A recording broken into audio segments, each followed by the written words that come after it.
faire ce que vous voulez, personne ne va vous reconnaître. Vous faites quoi? Ouais, en tout cas, je passe mes 48 heures dehors, ça c'est sûr déjà. Ça c'est sûr. Mais après, ce que je fais tout, des choses sans réfléchir.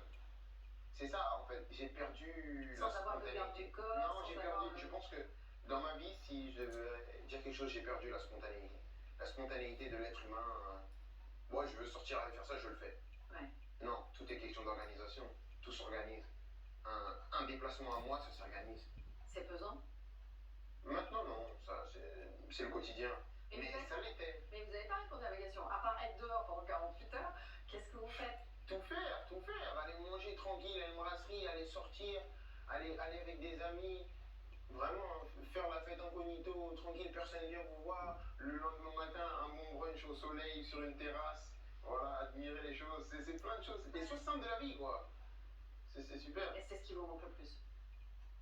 Ouais. Ça viendra. Ah oui. Enfin, Kylian Mbappé pas connu, moyen quand même. Hein. Oui, mais même plus tard, ça va. Je serai toujours connu, mais ça va retomber un peu. Quand tu seras plus dans le feu de l'action, ça va retomber un peu. Ouais. Après, quoique, il y en a qui ont arrêté. Et je pense que Zidane, il est toujours en haut et pourtant il joue plus depuis très longtemps. Bien sûr. Ouais, donc je sais pas ce qui m'attend, mais je préfère pas penser. Ok, step by step, on va dire. Oui. Pour certains enfants, vous êtes un mentor. Qui a été votre mentor ou qui ont été vos mentors à vous, Kylian Mbappé? Moi, c'est différent parce que moi, j'ai eu des mentors sportifs, mais dans la vie aussi. Sportivement, bien sûr que c'est des joueurs qui m'ont inspiré. Je pense notamment à Zizou.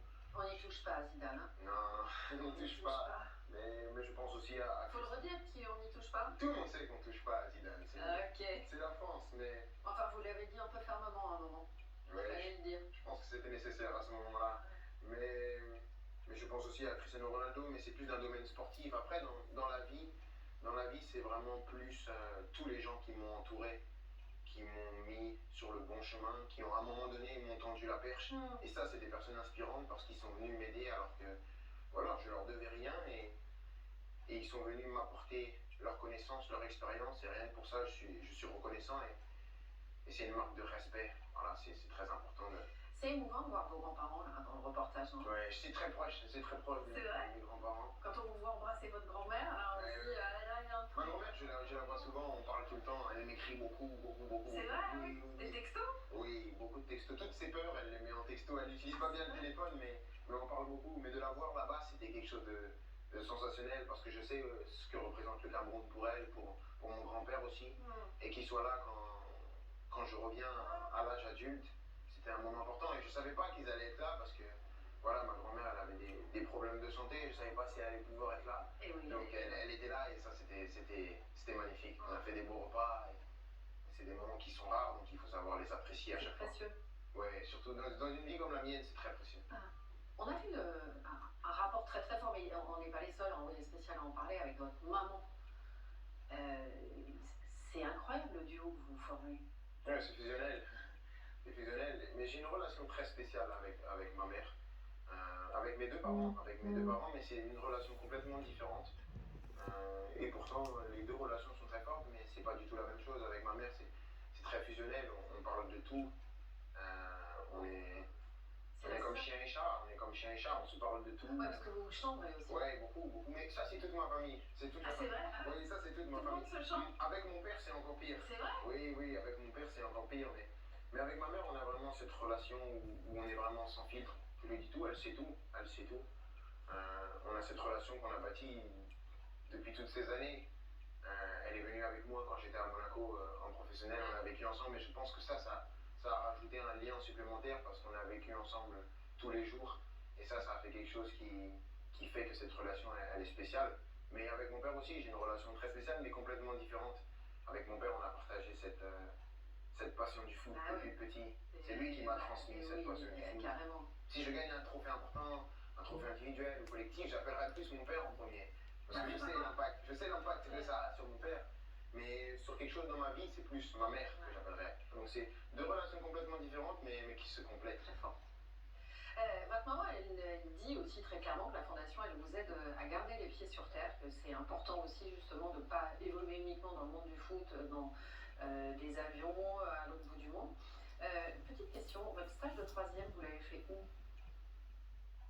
Je l'avais fait, c'était une semaine, mais à cette époque-là, j'avais été invité par le Real Madrid.